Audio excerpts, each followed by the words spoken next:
Hey everyone, I'm Scott Cunningham, aka Scottsy Business, and today we're going to be talking about one of my favorite things, saving that money. So, one of the most important things to being frugal is understanding the consumer behaviors, your own behaviors, as well as how companies are going to use those consumer behaviors to their own benefit and take your psychology into account. And the lack of you knowing about your own psychology. So there's a really, really important concept that I'd love to sort of describe to you today and dive into. I may have mentioned something about this in the past, but never explicitly gone into this. As a social media marketer for 7+ years or so now, I've seen this a lot myself, and this is something that we all know fairly well in this space, but most people don't use this within their own lives, and it's sensory adaptation.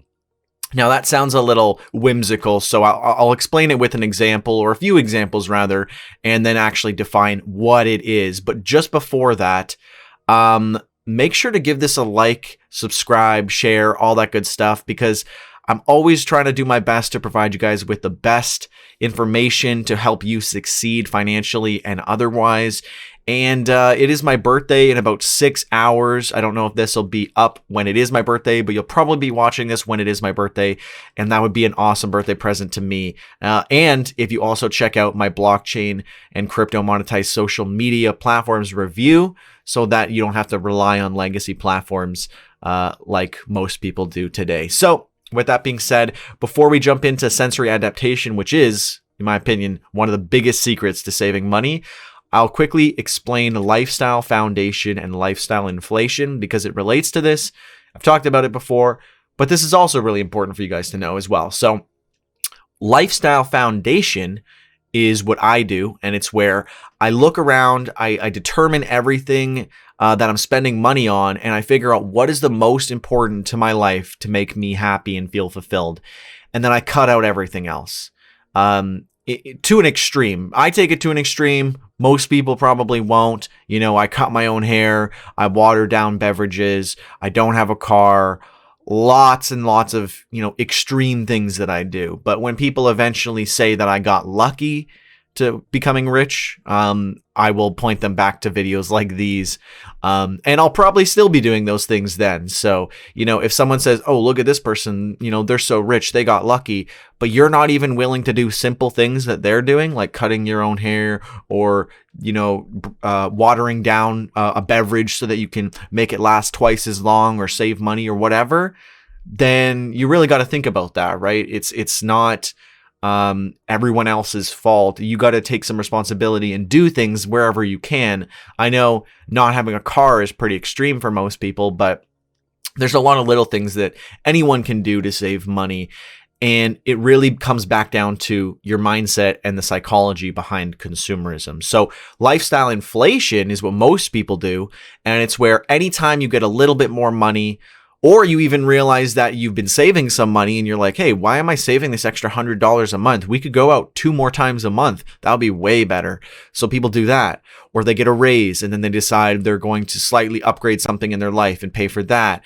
Or they get a promotion and they decide to get a better vehicle and then they're paying towards that. But every time they're making more money, their expenses are going up parallel to their earnings, meaning that they're never getting ahead of their wealth, because if they lost their job, you'd be done, right? You wouldn't have anything to fall back on because everything that you've been doing has been increasing your lifestyle, or rather at least the expenses to afford your lifestyle. And most people inflate their lifestyle so drastically that if they ever did need to cut back, it hurts them and their fulfillment, and they feel sad, and it's affecting their happiness and their well-being, because they let it get out of hand, because they didn't understand this one simple concept of sensory adaptation, which I'm going to finally illustrate for you now. That was a long-winded explanation and intro. So first I'll explain with an example. So I water down this orange juice by about 50%, half water, half orange juice. And some people would say, ew, whatever, like that's, you're ruining orange juice, whatever, blah, blah, blah. After 4 or 5 glasses of it, you don't even really notice the difference. To me, that is what orange juice is.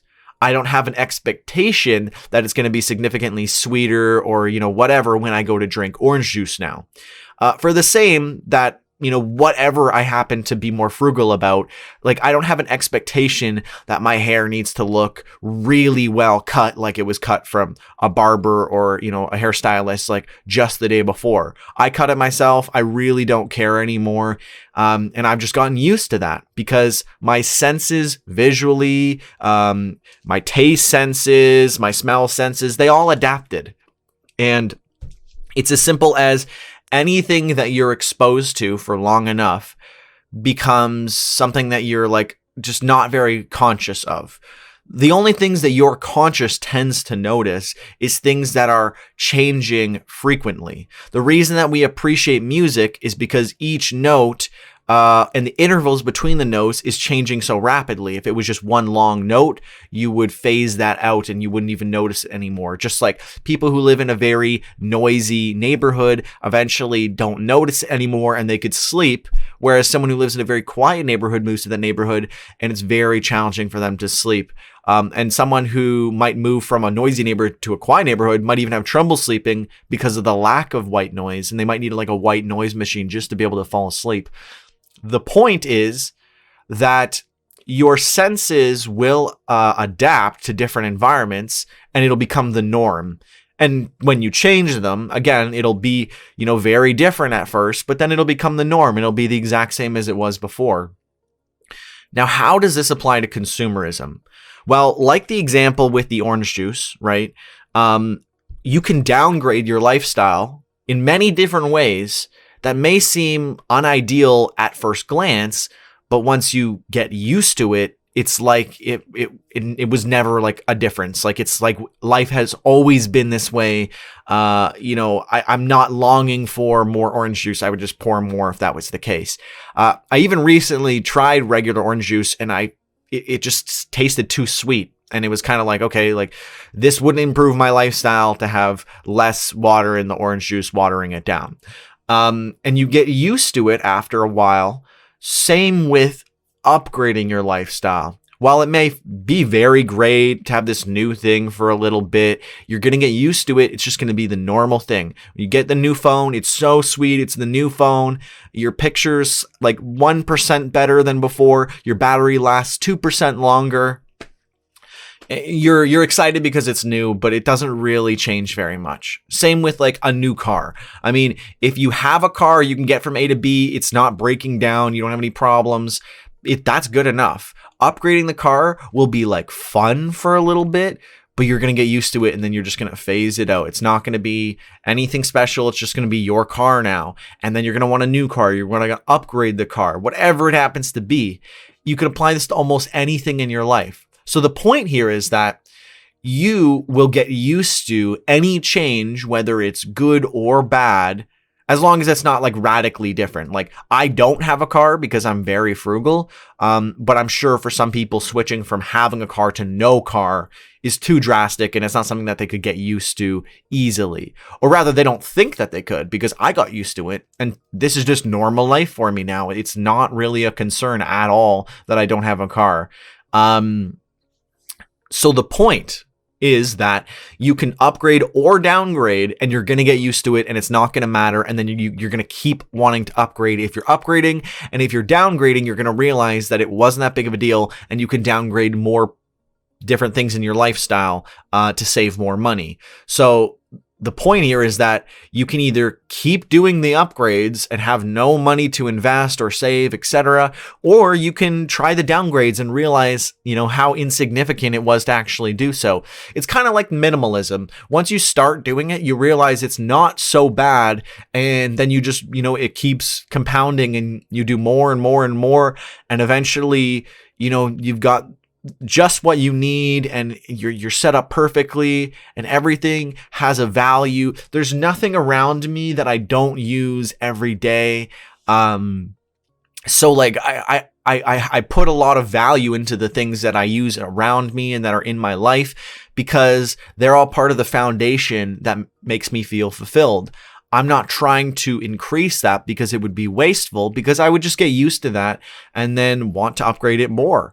But when you're downgrading, instead, you get used to it and you say, yeah, let's do another downgrade. Let's not buy this. Let's cut this in half. Let's, do less of this. Let's not eat out, et cetera, et cetera, et cetera. I haven't eaten out for a while, or ordered Uber or anything like that, because the longer you go, the more you get used to it. It's like, oh yeah, eating in is perfectly fine. It doesn't really take away from my lifestyle. In fact, I feel better because I feel a lot healthier, and like I'm learning new recipes and progressing as a cook, as a chef. So my life is improving by downgrading, financially, in terms of like self-development, all these different things. And it's because I was willing to try downgrading, and then you get used to it, and then it doesn't take away from your life. So as I mentioned at the beginning of this, if you were to keep inflating your lifestyle, keep upgrading, and then one day you get fired from your job or something happens, and then you can't afford any of those things. Well, when you take away everything at once, you're going to be so stressed out. It'll be like your whole life was taken away from you. But if you do tiny, tiny bits at a time, you can achieve that yourself and then just use all that extra money and invest it into your future. Now, I feel truly blessed to have grown my wealth by more than $100,000 in the past year or so, which is insane because, just in November, it was a little over 50,000. And now, a few months later, it's over 100,000 in the past, year and 2 months or so. So, I'm blown away. I'll say allegedly, because, tax man, disclaimer, etc. But I'm blown away that that's possible. And the only reason I was able to do that is because I was willing to sacrifice so many luxuries in my life. No car, cut my own hair, water things down, never buying new clothes. The clothes that I do buy, you'll notice I only have free shirts that I've been given, or just black t-shirts that I got from H&M for $7.99, sometimes on sale, sometimes in multi-packs.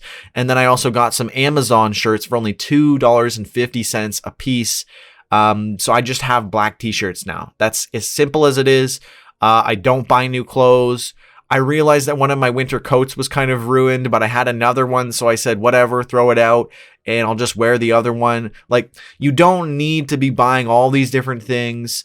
And I have everything I need. So it's not taking away from my life, but I'm saving tons and tons and tons of money, and then I'm investing all of it, because I'm sure eventually when I'm quote unquote rich, people will say I got lucky, but then I'll point them back to something like this and say, look, and I'll still probably be cutting my own hair then. I'll still probably be doing all those things, because that is how you're able to get enough money to invest and do different things and ever be able to become wealthy.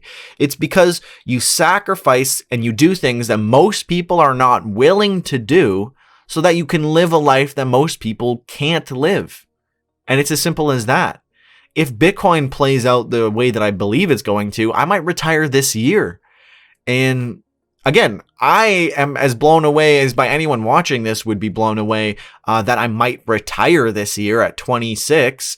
But yeah, like it's as simple as that. And it's because of one of these really simple concepts that I applied to everything that I was doing. I didn't necessarily know the word for it until recently, but it's really just exposing yourself to different things and then getting used to it. Your senses adapt. Sensory adaptation, whether it's your sight, your taste, your smell, sound, whatever it happens to be, you will get used to it. For the most part, I'm sure people will come up with like crazy exceptions, but for the most part, you will get used to it. And then it'll be like nothing was different. And and if you upgraded to that thing, you're going to want to keep upgrading to keep getting that feeling. You're going to keep paying more and more.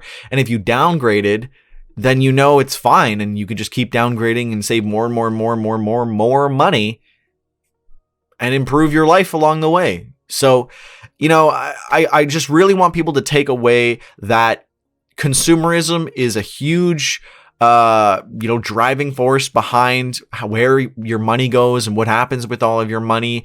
And knowing that if you can simply try downgrading your lifestyle and it'll be just as familiar as the feeling of upgrading your lifestyle. Because to me, I get more joy now from like finding something that I can stop doing and it doesn't take away from my like fulfillment or my joy or my needs.